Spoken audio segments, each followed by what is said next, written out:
Welcome to the Indie Film Hustle Podcast, episode number 30. My idea of professionalism is probably a lot of people's idea of obsessive. David Fincher. Broadcasting from the back alley in Hollywood, it's the Indie Film Hustle Podcast, where we show you how to survive and thrive as an indie filmmaker in the jungles of the film biz. And here's your host, Alex Ferrari. Welcome to another episode of the Indie Film Hustle Podcast. I am your humble host, Alex Ferrari. Please don't forget to check out freefilmbook.com. That's freefilmbook.com to get your free audio download from Audible.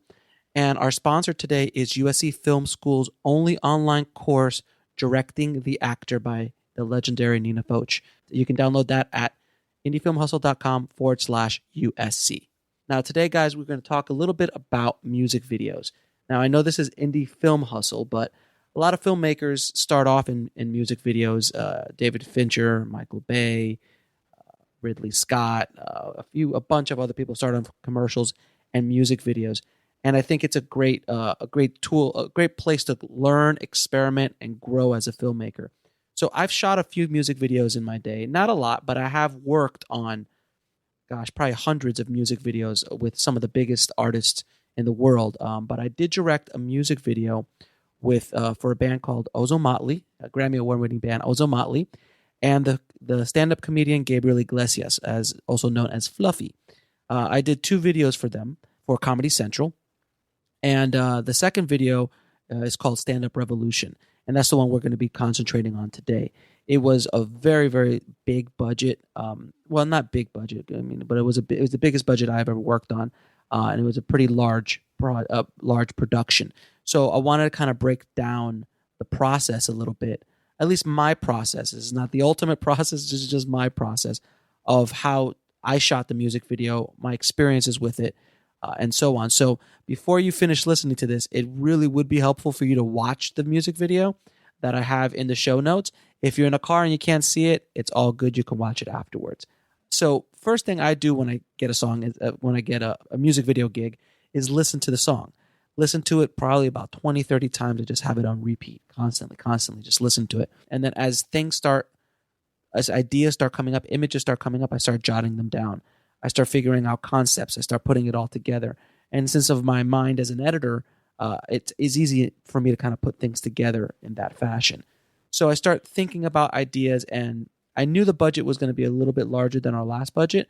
So I came up with this grand idea of, visual effects. There's going to be bomber planes. There was going to be a huge warehouse. It was going to be thousands of extras, digital. And it was just going to be this massive thing because it was a revolution. It was called Stand-Up Revolution. So Gabe, saw my initial concept, and he's like, Alex, I really love it a lot, but I don't think we can afford this. So we kind of toned it down. So Gabe gave me the idea. He's like, look, I want to shoot it at the Roxy. Now, the Roxy, for those who don't know, is a legendary club here on the Sunset Strip in Los Angeles. So he's like, just make it around the Roxy, and let's come up with a concept around the Roxy. I'm like, okay. So now I had my location. So that made it a little easier. So then I just started building up this whole story around Gabe playing a valet, and then the Kardashians come up and they kind of kidnap the Kardashians and take their place to go into this red carpet, to go into the show to see Ozomatli. And it's this whole kind of surreal thing. So then Gabe and his main man, Martine, are dressed up as Kardashians, which if you haven't seen the video yet, you're missing out. They are quite sexy men. Now, I know a lot of directors like to storyboard. Since I'm not an artist and I am kind of a perfectionist, I don't like storyboarding unless I have someone who'll do the storyboarding for me. And at this point, I didn't. On my film Broken, I storyboarded everything, as the book that I released called The Art of Broken definitely shows. So I do like storyboarding, but for music videos, generally, there's not enough budget to do storyboarding. So what I like to do is shot list. So I actually shot list everything out very detailed and very organized. And generally, I'll have a shot list of, let's say, 20 shots for a scene, which will then be pared down to probably about 10 shots, and we might shoot 8 because that's just the way the cookie crumbles. So I always kind of shoot for the stars and then just start paring things back little by little as the day goes on. So like I said before, our location was the Roxy, which had its own unique challenges, working in a kind of legendary club like that, but they were wonderful to work with. And always, wherever your locations are, I'm talking about a larger, bigger production kind of music videos. I know a lot of you out there are going to start doing low budget music videos. So you're going to kind of run and gun it. You're going to do kind of guerrilla filmmaking, and that's good. That's perfectly fine. That's what I did, and that's what I still do on many occasions. But this was kind of like for me at least, it was kind of like a really kind of a Rolls Royce experience, having everything, there and legit. So the equipment we shot it on the Red Epic. I decided to shoot 4K because, and I know if you guys have heard my why indie filmmakers should not shoot 4K episode, which has been the most controversial episode and the most listened to episode in the history of the show. I do love shooting 4K. I didn't shoot 5K because 5K was overkill. And also it just, the workflow at the time, I didn't have the gear to really make the workflow run very smoothly at the time. I shot this probably a few years ago, a couple years ago, about 3 years ago or so. So we decided to shoot 4K, and we were gonna end up mastering to 1080p anyway for broadcast. So it was perfectly fine. I got to recompose a lot of shots because we shot 4K. And then we also used another beautiful piece of technology called the Techno Crane. Now, if you guys as filmmakers ever get a chance to use a Techno Crane, please do so. It is the most wonderful and beautiful piece of film gear I've ever played with in my life. It is an expensive piece of gear. It's what gets those really dynamic shots. Basically, it's a crane that goes anywhere and does anything, almost automatically. So you can kind of just hover 30 feet right above the ground and then just swoop up and come down. And the video that I did before with Gabe called "Hey, It's Fluffy," we shot his entire backyard, which was a big, huge pool scene with a ton of people. I literally didn't move the camera off the crane. It just stayed on the crane the entire shoot. We just kind of floated the camera around, got all the sorts. I got so much coverage. It was amazing. So I fell in love with it right away. I had to have it for this one as well. So the Techno Crane was a wonderful experience. I'll put some links on in the show notes so you can kind of see what the Techno Crane is and the experience it is. So when filming, a couple tips when filming a music video. Make sure you record your production audio. You won't use your production audio, but it's wonderful and helpful for syncing when you're going to go sync up the song to the footage. So it's really helpful. Sometimes, like in our case, we actually had some skits and some dialogue that was before and after and during the music video. So we actually needed to record a natural sound.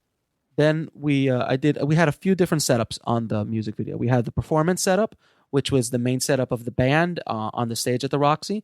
We had the skit out front of the Roxy, which is Gabe and Martine doing some dialogue, kidnapping the Kardashians and coming out dressed as the Kardashians in drag. And then the red carpet scene as well, that we had a huge red carpet scene with a bunch of celebrities walking by with a ton of extras. And then the crowd scene inside, which was all, there was like an actual little fun fight and scene of Gabe and Martine and in the front of the crowd and things like that. So a couple tips as far as a crowd. When you hear a crowd, you're like, oh my God, he must have had 100 people there. We didn't. We actually paid 20 extras to be there. Anytime you're going to get extras, it's great to hire your friends or bring your friends along and things like that. But being an extra is actually really tough work in the sense that you have to be there all day.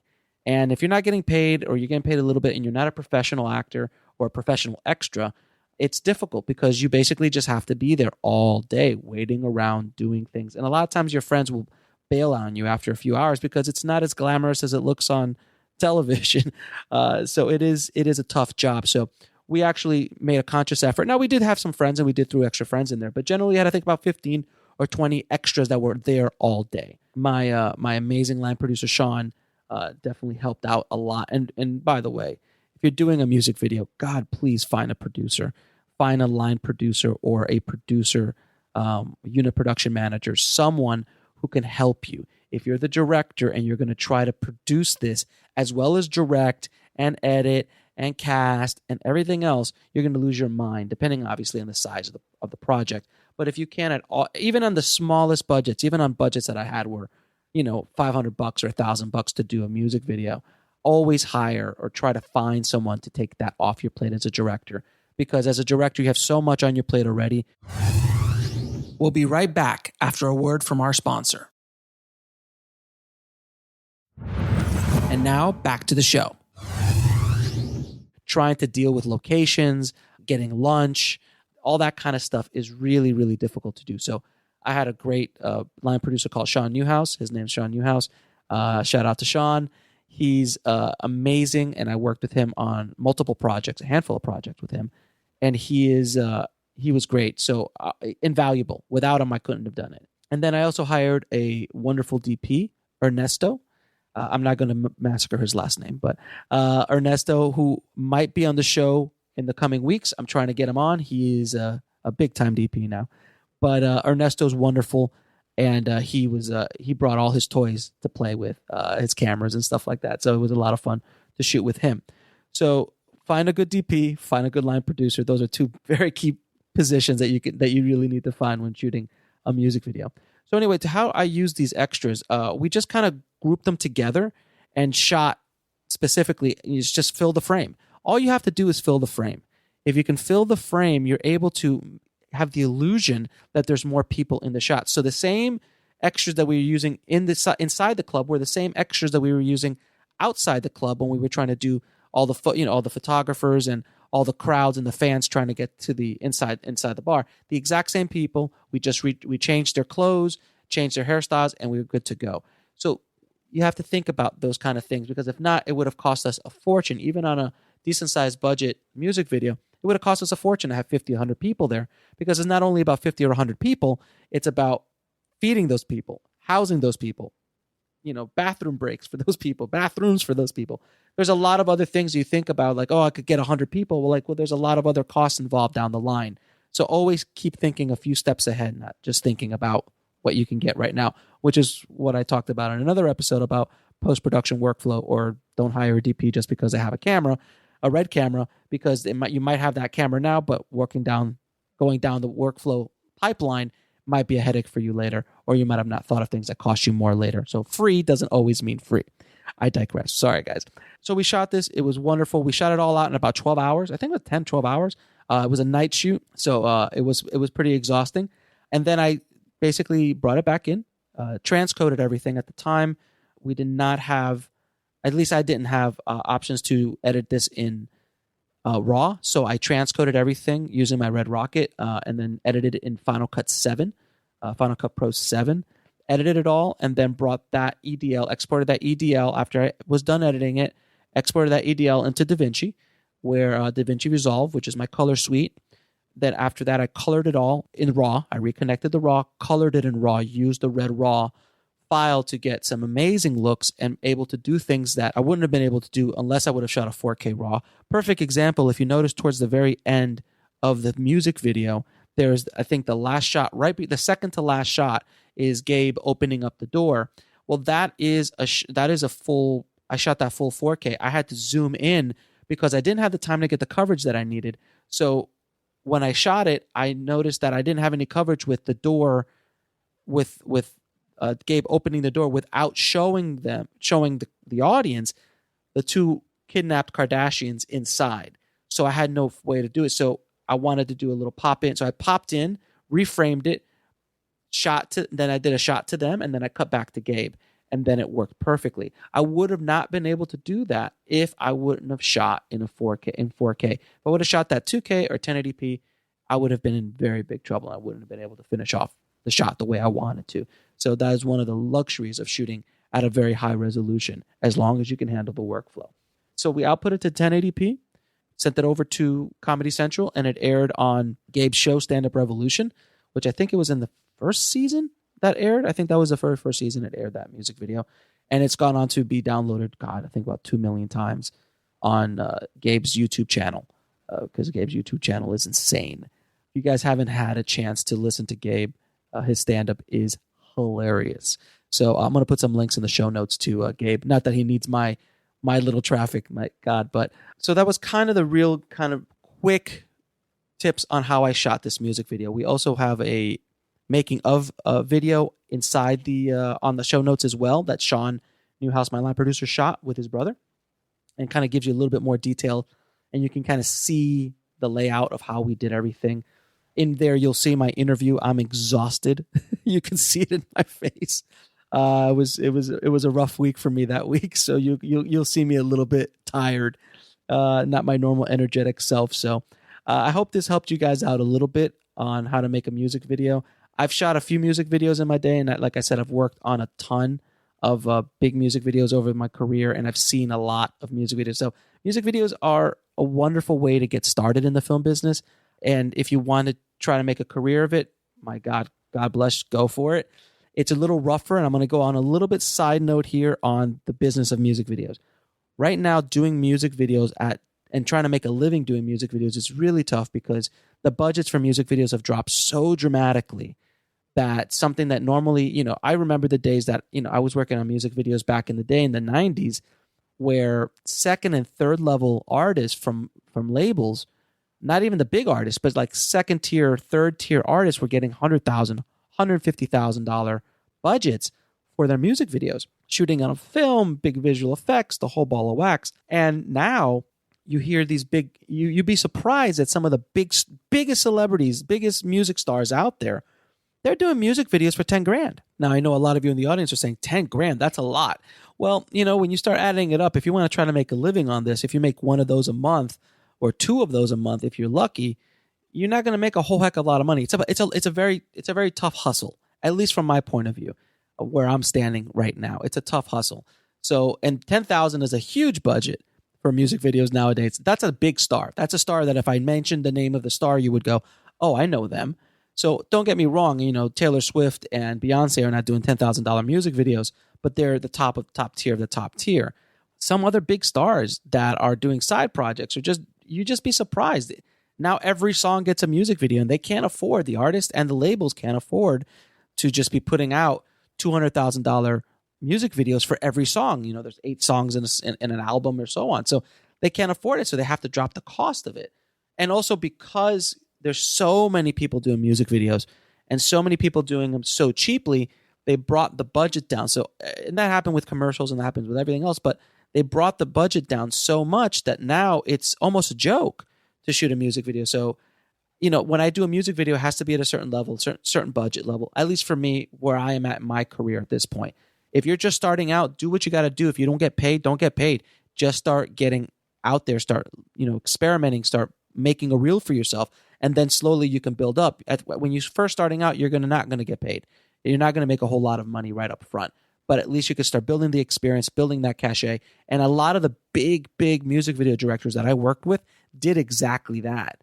I worked with one director who that literally camped out at the label until finally they gave him a shot to do a music video. And then from there, he started growing until he finally got Rihanna. And when he got Rihanna, the door opened. Once he did a Rihanna music video, then everybody came calling. Jennifer Lopez came calling, and Jay-Z came calling, and Nas came calling, and all these big, huge rappers and artists started coming out of the woodwork for him. But, that's a 1 in a million kind of story. Most music video directors are just hustling, man. And I know them. I've worked with a lot of them. They're hustling. And, a lot of them are trying to get into commercials because they're like, man, I can't keep doing this. It's fun maybe for the first 6 months or a year, but afterwards you're like, am I going to keep doing this? The budgets aren't going up. I have a hell of a reel already, and I'm still, it's a tough gig. It's a tough hustle. But music videos are a lot of fun. And if you can get in there and get to those bigger budgets and get to those artists and sign up with the proper production company that can get you those kind of gigs, then that's the way to go for it. But that's a little bit of the side note of the business of music videos. One of the reasons I don't do a lot of music videos anymore is because the budgets went down so much that I just can't do it anymore. I have a family to feed. I'm not 21 anymore. But, if I was younger and just starting out, man, I would be hustling hard. I know one director, music video director that worked underneath that other music video director I was talking about, the one who did Rihanna. And, he was a young kid, man, and he's just started hustling hard, just started getting all these music videos one after another, just, working for free, just shooting. He got picked up, and now he starts doing other music videos. Now he's doing photography, and now he's going into that world. And you never know where it could lead. But the music video business itself, to sustain yourself, it's not like the days of David Fincher, Michael Bay, Spike Jonze. Those days are gone. And they are only around for very, very few of the high-level music video directors out there. But most of those guys are not just music video directors anymore. They also do commercial work, which is where the real money is, as well as some do feature work, narrative, web media, and so on. So I hope this episode was a little bit helpful to you guys, kind of helped you a little bit on how to make a music video.